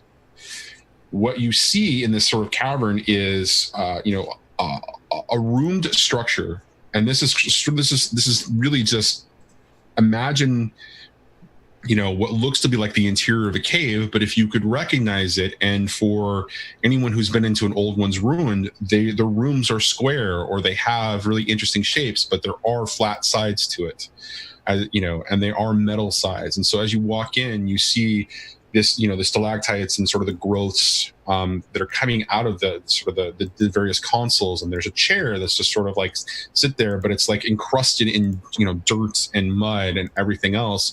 And so it's vaguely like the shape of a chair, but it's actually just sort of covered in all of this mass. And there's what appears to be a wraparound desk, but it's covered in just, various types of debris and plants.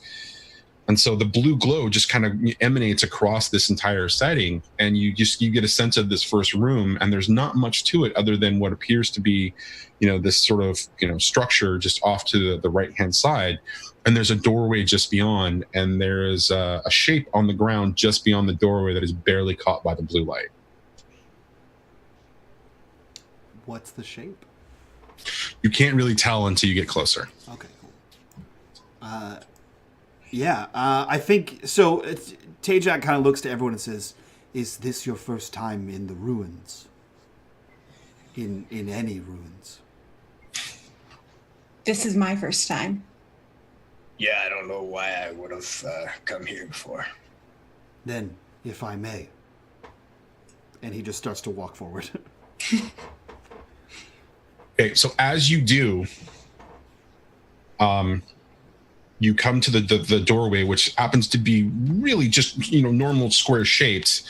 And as the light is following you, the light comes over, shines into the next room, which is sort of a larger thing. And there's this platform, and there's a stairway down into what looks to be sort of a larger, sort of room with various what look like coves or, alcoves or like partitions. But lying on the ground just beyond the precipice of the door as your light finally shines is a rotting corpse encrusted in various types of like earth and what have you. But it's clear that the corpse is still sort of, in its vaguely human shape. The way that it's, kind of preserved, the flesh is mostly rotted away, and you can see, sort of the skeletal structure under, but some of the clothing and the garb are still sort of like in a situation that looks like it's kind of intact. And attached to the right-hand side, about where the ear would be, appears to be a focus. And its light is not lit, but otherwise it sort of glows and shimmers in the light of the blue light that is emanating from your crystal. Taya seems remarkably unbothered by the heavily desiccated corpse, and just leans down and snags up the focus in two meaty fingers. Does it come off? Oh yeah, with a little bit of a sort of a crunchy sound, because it appears that whatever is helping preserve some element of this is like encrusted around it, and so there is a crackling sort of sound as you pull it away. Yeah, he like. And you clear away the little bits of debris of human that was there. You guys, one of you guys want this one, or should I take this one? You're welcome to that one. Yeah, I guess unless Tajak wants it. No, I believe we are one down. The clothing on the human, does it look like it is part of the Nora tribe, or is it somebody else, or can we really not tell?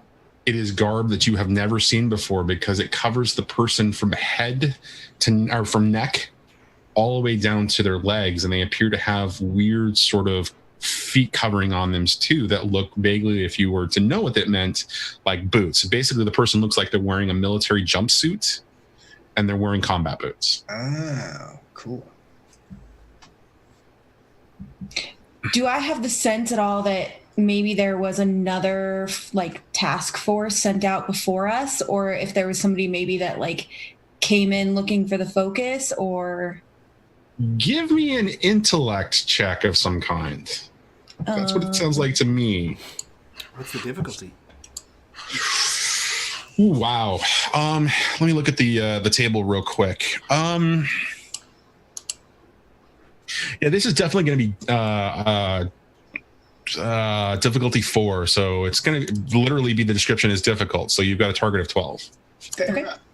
Fair question though. You have like, you're like a healer, right? Do you have like any like healing skills or like anything close? Because I mean, I got to imagine identifying a corpse, knowing stuff about bodies might help. I have training and nurturing and healing tasks. Healing seem somewhat relevant. I don't know. I'm trying to help. Johnny, would you say that being trained in the art of healing would help her identify this corpse? Identify it how? Yes. What information are you looking for about this particular corpse? I mean, it's clear that in the healing arts that you would have seen rotting corpses in the past, especially given the eclipse attack. If as bodies were brought back in to be, sort of handled in the, in the Nora tradition of burial. But in this particular case, this is well beyond anything that you would have seen before. So, are you looking for a cause of death or that kind of a thing? No, I guess I'm just looking for, well, cause of death would be good. I guess I was just looking to see if maybe it seemed like they were sent by our group, or if they were if they dropped in essentially to the embrace. So a member of the tribe, basically. Yeah. Okay. Yeah. You know what? Then that's going to be a difficulty. What do you got? You're gonna get it anyways. Okay. Sorry, I didn't mean it. No, that's perfectly fine. Because that's a much easier determination. And so for the minor effect, I'm actually going to allow you to ask me an additional question. But so here's the basic information. No, these do not resemble any tribal garb that you've seen ever before. You've seen a lot of recent traffic. You have seen one Banuk. You have seen a couple of Oseram before. You've heard descriptions of the Utaru, and the Telekath, I think is the name of the other, the cannibal tribe. But none of the garb matches that of any of the tribes or any other type of outcast you've ever seen before. In fact, this type of wear is completely alien to you or any tribe that you are aware of. So with that information, go ahead and ask me an additional question. And if you want to open it up to the table for them to be able to ask as well, I'll be happy to field the question from whoever. Yeah, I'll see if maybe you guys have any. So does it seem like we might not be the only ones looking for the foci? Is that what it is? Foci is you're in the game that they're always referred to as focus, regardless of their singular or plural. But yeah, that works too. If that's your question, I'm more than happy to answer that. That's my question. The answer is yes. It appears that there are other footsteps in the ruins. However, they go far past the bodies. They are almost not interested in the bodies. And you can tell me I can't have an answer to this, but based on our conversation with Aloy, is that Aloy? Aloy, yeah. It seemed like we were the first group to be sent out for this. Yes, you got the impression that this was her first attempt at whatever it is that she's trying to attempt to do. Okay. I'm a little worried that we might have company further into our quest to find the focus. Good to know. It appears as though the forbidden ruins were less forbidden than you had previously thought. Yeah, it does appear that some people don't hold our, not religion, but traditions. Yeah, thank you. Traditions as highly as we do. Yeah, I think while this conversation is happening, Tues is just flexing his fingers. Company. All right. Keep an eye out. Yes. Is the orb lighting anything else, or is this really the only thing we see in this area? You see that there's a lot more below you, and given the way that as Tejak kind of moves the orb from the platform and it kind of floats over the room, there's a stairway down, and you can see that there are actually some more forms, either on the ground or on what appears to be flat sort of pieces around the room. This large room is just kind of, probably a good 50 or 60 feet. And it's about 2 stories high if you were down on the bottom floor. And sorry, I'm kind of hogging this, but beside the focus, is there anything on the body that's interesting or might be worthwhile? Or is that pretty much the only thing that's there? You want to touch the body and search it? I'll tell Tues. Tues, do you think there's anything else maybe?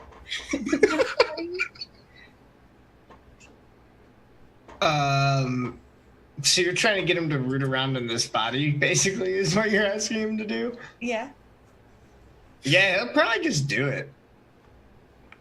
He'll probably just start like checking this. He just doesn't really bother him that much. Just starts checking out and seeing if there's anything on there.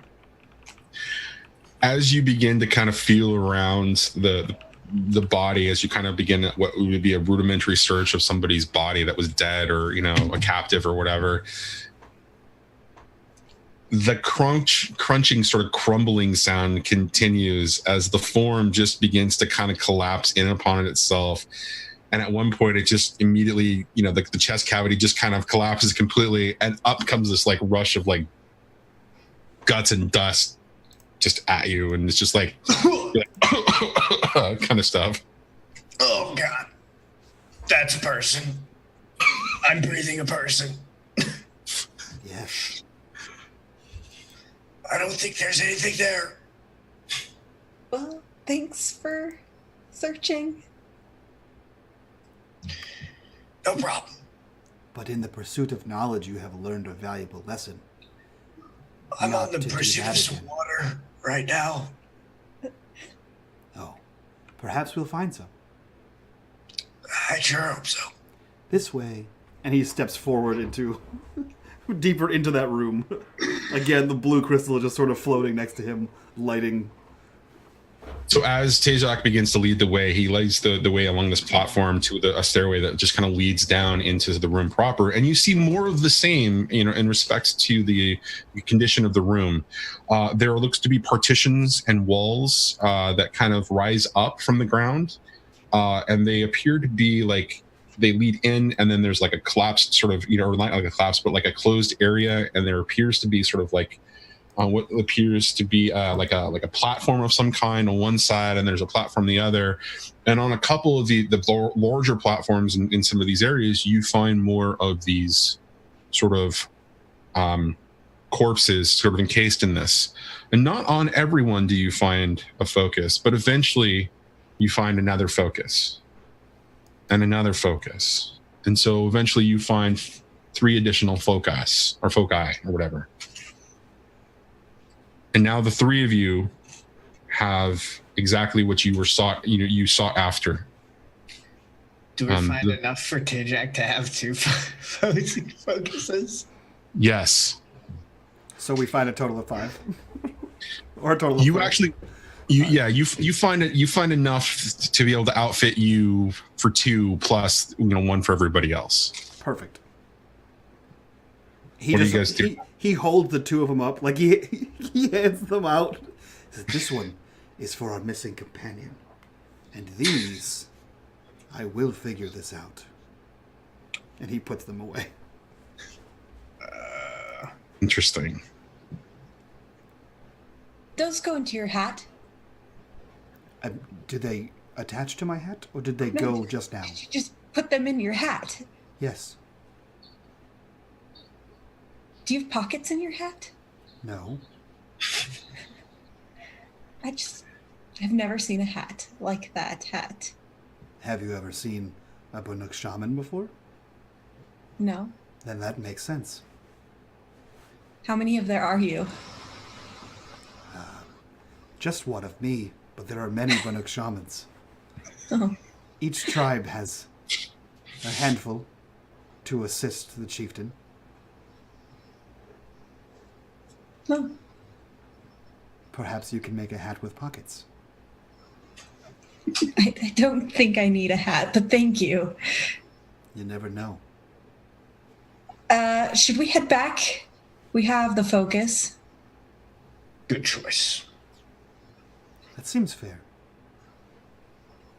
We didn't find the company, or where they were going, or what they found, but perhaps that's enough information. Oh, we'll find them soon enough. Well, they're not behind us. We came from that way. Just trust me. We'll run into them. Oh.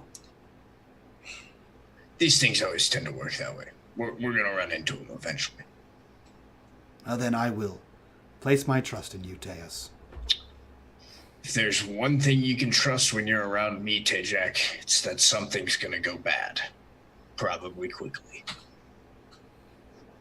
Just starts heading for the exit. Understood. I just have one question for you before you guys, decide to exit. Did you at any point want to put on one of these focus? Yeah, I think maybe while he's walking to the exit, he just like casually puts it on. All right. So as you do that, your head immediately erupts in the worst headache you've ever had ever. But it's very quick as it passes through. And for this is what Feyre and Tijak see as you do this. As you place it on, they see you wince in pain for a second, and then they see the light go on the side of the focus.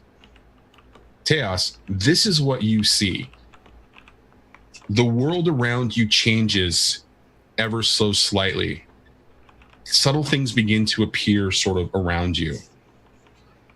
There is this sort of weird sort of grid that sort of wraps around, and they're like triangles as they kind of like wrap around your source of vision. And as you're kind of like shaking your head and you kind of look at that, you look over as you were beginning to get back to the first room and the platform that leads to the pool and then to the sinkhole itself. You look over, and there, where that like overgrowth is, you see that there's actually a series of symbols like floating in the air above that sort of, there's platform, which actually ends up being like a desk. And there is an icon that stands out to you that's like flashing, and it's almost like it's physically within your range. Like you could reach out and grab it. Yeah, I'm gonna reach out and like poke it. Try to touch it. So for Feyre and Tejak, you see him just sort of like kind of do this sort of weird thing and just kind of look around, and he kind of focuses on something that you both know is not there. And he kind of reaches up his hand and kind of reaches out and just sort of, paws at it. And as he does, he just stops and his eyes get wide. And for Teos, this is what happens. Another sort of icon and like picture just kind of pops up on the lower right hand side of your vision. It's circular in nature, and then there's like this sort of weird thing. And if you knew what the icon was, like if Teos knew what it was, it would be a conversation bubble. And it's kind of glowing for a second, and under it, can Teos read? Man, yeah, he was a noble before he got tossed in jail, so probably. Okay, so the Karja definitely would have like reading skills, like pervasive among the tribe. The fact that Teos can read is incredibly important, because what happens is below that, it says the following words: Connor Chasen. And it flashes for a second, and that conversation bubble changes to what looks to be like a speaker icon. And out of nowhere, this voice appears, and it says, I mean, seriously, record our thoughts for posterity? Great idea, Dr. Evans. Like I haven't done enough for posterity already. Like I wouldn't be here like this if not for posterity. I mean, I'm done with posterity. Posterity can go, and all of a sudden you hear hiss.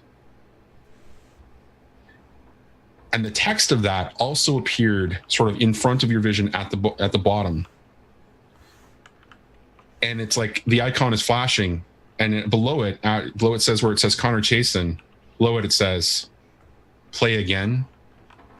And that's where we're going to end it. Nice. I like it. Damn. Okay.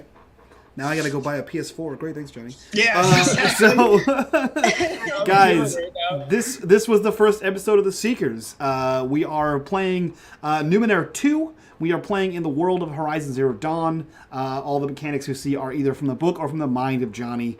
So if you guys want to see more about that, Johnny, I believe you have a website you can post to everybody. Feel free to pop it. I will post it in the Discord in the Seekers channel, so we'll make sure to do that. And I will plug Johnny here real quick and say, if you guys want to see more about the show and about the making of and some behind the scenes, he does a show on I think it's going to be every Tuesday, right? Before this show? No, every Monday. It's called The Cauldron. It's called The Cauldron every Monday. So stay tuned for that. Go give him a follow. Do all that fun stuff. But that being said, let's go around, introduce our cast and crew, and then go host a friend of ours. We will start, as we did at the beginning, with Johnny himself. Johnny, who are you? Where can we find you? And what are you up to? I'm Video Store Cowboy everywhere except on Twitter, where it's Vid Store Cowboy to do a character limit. I do world building for this particular show. I play a lot of Horizon Zero Dawn right now as I'm kind of finishing out that particular game and being a completionist about it. And I've got some other things in the works for tabletop. And I want to say big thank you to Mike for allowing me to kind of explore this. And I want to say thank you to the rest of the cast. This is a lot of fun. I didn't expect this to go as well as it did. You guys are all new to this world, and you guys fucking nailed it. Absolutely nailed it. I researched for like 4 hours today. It was too much. It was too much research. This whole season on unMadeGaming, I've had to do too much research. That being said, my inspiration for all my research, Sam, who are you? Where can we find you on the internet? And what are you up to? I'm Sam, twitch.tv/wizandfool, Twitter @thewizandfool. You can find me. I'm going to be on a podcast pretty soon with AP Gaming Real and some other cool folks, in which we the theme is like an isekai manga where basically a few of our characters from other previous RPG shows that we've been on with AP Gaming Real get sucked into an anime world and get animeified and have to fight one of the villains from one of his old campaigns in the anime world. So that's going to be fun. That's coming as soon as we finish up recording. Otherwise, I am right here on this. And I also want to give props real quick to unMade for outreading Red with that only one of me comment. That was peak Red right there. Yeah, I figured this would be a good switch. You play the gruff, rough, and tumble guy, and I play the shaman. So I don't know if you guys saw it in chat. I had to say, it was like Mike and Sam switched roles. What the hell happened here? It was great. It was perfect. And Farah, I'm very excited to play with you. Kai, very excited. I thought the dynamic between Farah and Teos is already starting off well. I'm excited to see how that develops. So yeah. Looking forward to it. Had a blast tonight, and I will see you guys next week. Fantastic. And with that being said, we'll jump over to Kai. Who are you? Where can we find you on the internet? And what are you up to? I'm Stonefly_Kai on both Twitch and Twitter. I do some D&D. I play some D&D on some other channels, and I just started Cypher System, and two for including this one. So this is really my first time playing Cypher System. You can find me doing art and minis, all sorts of crazy things on my Twitter and my Twitch. And it was a blast playing tonight. I'm so glad that you asked me to play. It was so much fun. Hell yeah. I don't really know a lot about Horizon Zero Dawn, so. Me either. I literally had to Google and ask Johnny all day. You guys nailed it. You guys seriously nailed it. You did phenomenal just stepping into this world, so good job. I will send you all the YouTube thing that I've been watching all day long. Yeah, send that to me. I need it. That being said, guys, if you want to support this show, please go check out Johnny's channel. Check out the Cauldron. You can help influence the world. If you want to support the channel, please go check out our Patreon. We took away all the donations. So we are between Twitch subs and Patreon. We do have a charity stream coming up at the end of the month. I believe it is the 27th. I'm pretty sure it's the 27th of the month. It is our 12-hour charity stream for April. We're already over $1,500 raised for charity. So we're trying to hit that $10,000 mark. Yeah, that's all I got, guys. Join us on the Patreon. Join us on the Discord if you want to be part of the conversation. And with that, we're going to go raid our friend the Bubbernaut because he's a wonderful human being. He's currently playing some Pathfinder, I believe, a game called The Mummy's Mask. So go give him all of your hot sticky raid love, and we will see you guys next week. Bye-bye.